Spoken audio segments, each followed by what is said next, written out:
Item ಯಾವುದೇ ಇರಲಿ try ಮಾಡಿ ಆಚಿ ಚಿಕನ್ ಮಸಾಲಾ. ಆಚಿ ಚಿಕನ್ ಮಸಾಲಾ. ರಾಜ್ಯಾದ್ಯಂತ 7 ಕಡೆ ಲೋಕಾಯುಕ್ತ ಭರ್ಜರಿ ಬೇಟೆ ಆಡಿದೆ. ಕೋಟಿ ಕುಳಗಳಿಗೆ ಬಲೆ ಹಾಕಿದೆ ಲೋಕಾಯುಕ್ತ. ಬೆಂಗಳೂರಿನಲ್ಲಿ 3 ಅಧಿಕಾರಿಗಳ ಮೇಲೆ ದಾಳಿ ನಡೆದಿರೋದು. ಎಪಿಎಂಸಿ ಅಡಿಷನಲ್ ಡೈರೆಕ್ಟರ್ ಪುಷ್ಪಾ ಡಿಆರ್ಗೆ ಲೋಕಾಯುಕ್ತ ಅಧಿಕಾರಿಗಳು ಶಾಕ್ ಕೊಟ್ಟಿದ್ದಾರೆ. ಎಲ್ಲ ಕೋಟಿ ಕುಳಗಳಿವೆಲ್ಲ ಭ್ರಷ್ಟ ಅಧಿಕಾರಿಗಳು. ಬೆಂಗಳೂರಿನಲ್ಲೇ 3 ಅಧಿಕಾರಿಗಳ ಮನೆ ಕಚೇರಿಗಳ ಮೇಲೆ ದಾಳಿ ಆಗಿರೋದು. ಎಪಿಎಂಸಿ ಅಡಿಷನಲ್ ಡೈರೆಕ್ಟರ್ ಪುಷ್ಪಾ ಡಿಆರ್ಗೆ ಲೋಕ ಶಾಕ್ ಕೊಟ್ಟಿದೆ. ಪುಷ್ಪಾ ಮನೆಯಲ್ಲಿ ಲಕ್ಷ ಮೌಲ್ಯದ ಚಿನ್ನಾಭರಣ ಪತ್ತೆಯಾಗಿದೆ. ಸಿಕ್ಕ ಚಿನ್ನದ ತೂಕ ಮಾಡ್ತಾ ಇದ್ದಾರೆ ಲೋಕಾಯುಕ್ತ ಪೊಲೀಸರು. 50 ಲಕ್ಷಕ್ಕೂ ಹೆಚ್ಚು ಬೆಲೆ ಬಾಳುವ ಚಿನ್ನಾಭರಣ ಜೊತೆಗೆ 50 ಲಕ್ಷ ಕ್ಯಾಶ್ ಪತ್ತೆಯಾಗಿದೆ ಮನೆಯಲ್ಲೇ. ಕೆಆರ್ಐಡಿಎಲ್ ಸೂಪರಿಂಟೆಂಡೆಂಟ್ ಇಂಜಿನಿಯರ್ ಪ್ರವೀಣ್ ಶ್ರೀಹರಿ ಮೇಲೂ ಕೂಡ ರೇಡ್ ನಡೆದಿದೆ. ಫೋಟೋದಲ್ಲಿ ನಿಮಗೆ ತೋರಿಸ್ತಾ ಇದ್ದೀವಿ. ಮೊದಲಿಗೆ ಪುಷ್ಪಾ ಡಿಆರ್ ಎಪಿಎಂಸಿಯ ಅಡಿಷನಲ್ ಡೈರೆಕ್ಟರ್ ಇವರು. ಅವರ ಮನೆಯಲ್ಲಿ ಸಿಕ್ಕಿರುವಂತ ಬಂಗಾರ ನೋಡಿ, ಎಲ್ಲ ಬಂಗಾರ ಮತ್ತು ಬೆಳ್ಳಿ ವಸ್ತುಗಳನ್ನ ಎಲ್ಲ ಆಭರಣಗಳನ್ನ ಇಟ್ಟಿದ್ದಾರೆ, ಜೋಡಿಸಿಟ್ಟಿದ್ದಾರೆ ನೋಡಿ ಲೋಕಾಯುಕ್ತದವರು. ಜೊತೆಗೆ ಅವುಗಳನ್ನ ತೂಕ ಮಾಡ್ತಾ ಇದ್ದಾರೆ. 50 ಲಕ್ಷಕ್ಕೂ ಹೆಚ್ಚು ಬೆಲೆ ಬಾಳುವ ಚಿನ್ನಾಭರಣ ಇದೆ. 50 ಲಕ್ಷ ಕ್ಯಾಶ್ ಕೂಡ ಪತ್ತೆಯಾಗಿದೆ ಅನ್ನೋದು ಗೊತ್ತಾಗ್ತಾ ಇರುವಂತಹ ಸಂಗತಿ.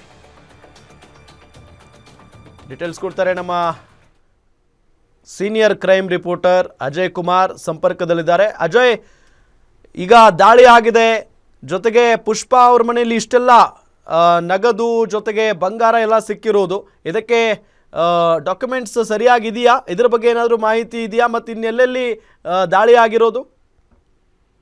ಖಂಡಿತವಾಗ್ಲೂ ರಾಮ್, ಈಗಾಗಲೇ ಆದಾಯಕ್ಕಿಂತ ಹೆಚ್ಚು ಆಸ್ತಿಯನ್ನ ಗಳಿಕೆ ಮಾಡಿರೋ ಅನ್ನೋ ಒಂದು ಆರೋಪದ ಮೇಲೆ ಇವತ್ತು ರಾಜ್ಯಾದ್ಯಂತ ಏನು ಲೋಕಾಯುಕ್ತ ಅಧಿಕಾರಿಗಳು ಕೂಡ ಈಗಾಗಲೇ ದಾಳಿಯನ್ನ ನಡೆಸಿರುವಂತದ್ದು. ಅದರಲ್ಲೂ ಕೂಡ ಪ್ರಮುಖವಾಗಿ ಬೆಂಗಳೂರು ಅಂತ ಹೇಳಿ ನೋಡ್ತಾ ಹೋಗೋದಾದ್ರೆ ಪುಷ್ಪಾ ಅಂತ ಹೇಳಿ ಏನೋ ಸರ್ಕಾರಿ ಅಧಿಕಾರಿ ಅವ್ರ ಮನೆಯಲ್ಲೂ ಕೂಡ ಈಗಾಗಲೇ ದಾಳಿ ಮಾಡಿರುವಂತದ್ದು. ಅವರ ಮನೆಯಲ್ಲೂ ಕೂಡ ಈಗಾಗಲೇ ಬೆಳಗಿನಿಂದ ಒಂದು 5 ರಿಂದ 6 ಜನ ಲೋಕಾಯುಕ್ತ ಅಧಿಕಾರಿಗಳು ಕೂಡ ಪರಿಶೀಲನೆಯನ್ನ ಮಾಡ್ತಿದ್ರು. ಆ ಸಂದರ್ಭದಲ್ಲಿ 50 ಲಕ್ಷಕ್ಕೂ ಹೆಚ್ಚು ಏನು ಬೆಲೆ ಬಾಳುವಂತಹ ಏನು ಚಿನ್ನಾಭರಣ ಜೊತೆಗೆ 50 ಲಕ್ಷ ಕ್ಯಾಶ್, 50,000ಕ್ಕೂ ಹೆಚ್ಚು ಕ್ಯಾಶ್ ಕೂಡ ಈಗಾಗಲೇ ಸಿಕ್ಕಿರುವಂತದ್ದು.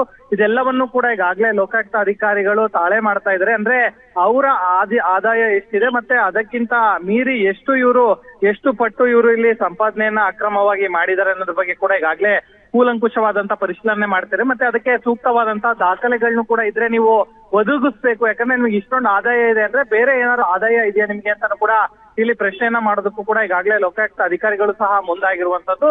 ಇನ್ನೊಂದ್ ಕಡೆ ನೋಡ್ತಾ ಹೋದ್ರೆ ಪ್ರವೀಣ್ ಅಂತ ಹೇಳಿ ಅವರು ಕೂಡ ಈಗಾಗಲೇ ಬೆಂಗಳೂರಿನಲ್ಲಿ ಕೂಡ ಸರ್ಕಾರಿ ಅಧಿಕಾರಿಯಾಗಿ ಕೆಲಸ ಮಾಡ್ತಾ ಇದ್ದಾರೆ. ಅವರ ಮನೆ ಮೇಲೂ ಕೂಡ ಈಗಾಗಲೇ ದಾಳಿ ಮಾಡಿದ್ದಾರೆ. ಒಟ್ಟು ಅವ್ರಿಗೆ ಸಂಬಂಧಿಸಿದಂತ ಒಂದು 4 ರಿಂದ 5 ಕಡೆ ಈಗಾಗಲೇ ದಾಳಿ ಮಾಡಿರುವಂತದ್ದು. ಆ ಸಂದರ್ಭದಲ್ಲಿ ಕೂಡ ಕನಕ್ಪುರದಲ್ಲಿ ಇರುವಂತ ಒಂದು ಏನು ದೊಡ್ಡದಾಗಿರುವಂತ ಫಾರ್ಮ್ ಹೌಸ್ ಕೂಡ ಈಗಾಗಲೇ ಸಿಕ್ಕಿದೆ. ಫಾರ್ಮ್ ಹೌಸ್ ಕೂಡ ಈಗಾಗಲೇ 5 ರಿಂದ 10 ಎಕರೆ ಇದೆ ಅಂತಾನು ಕೂಡ ಅಂದಾಜು ಮಾಡಲಾಗಿರುವಂತದ್ದು. ಅಲ್ಲೂ ಕೂಡ ಲೋಕಾಯುಕ್ತ ಅಧಿಕಾರಿಗಳು ಪರಿಶೀಲನೆಯನ್ನ ಮಾಡ್ತಾರೆ. ಅವ್ರ ಮನೆಯಲ್ಲೂ ಕೂಡ ಕೆಲವೊಂದು ವ್ಯಾಲ್ಯೂಯಬಲ್ ಥಿಂಗ್ಸ್ ಗಳು ಕೂಡ ಈಗಾಗಲೇ ಸಿಕ್ಕಿದೆ. ಚಿನ್ನಾಭರಣ ಆಗಿರ್ಬೋದು, ಕ್ಯಾಶ್ ಆಗಿರ್ಬೋದು, ಮತ್ತೆ ಲಿಕ್ಕರ್ಸ್ ಆಗಿರ್ಬೋದು, ಹೀಗೆ ಸಾಕಷ್ಟು ವಿಚಾರಗಳು ಕೂಡ ಈಗಾಗಲೇ ಅವರ ಮನೆಯಲ್ಲಿ ಕೂಡ ಸಿಕ್ಕಿರುವಂತದ್ದು. ಅದನ್ನು ಕೂಡ ಈಗಾಗಲೇ ತಾಳೆ ಮಾಡುವಂತ ಕೆಲಸಕ್ಕೆ ಮುಂದಾಗ್ತಿದ್ದಾರೆ. ಅವರು ಕೂಡ ಅಕ್ರಮವಾಗಿ ಆಸ್ತಿಯನ್ನ ಗಳಿಕೆ ಮಾಡಿದರ ಒಂದು ಆರೋಪದ ಮೇಲೆ ಕೂಡ ಈಗಾಗಲೇ ಅವರ ಮನೆಯಲ್ಲೂ ಕೂಡ ಈಗಾಗಲೇ ರೈಡ್ ಕೂಡ ಮುಂದುವರೆದಿದೆ ಅಂತಾನೆ ಹೇಳ್ಬೋದು ರಾಮ್. ಥ್ಯಾಂಕ್ ಯು ತಮ್ಮೆಲ್ಲ ಮಾಹಿತಿಗಾಗಿ.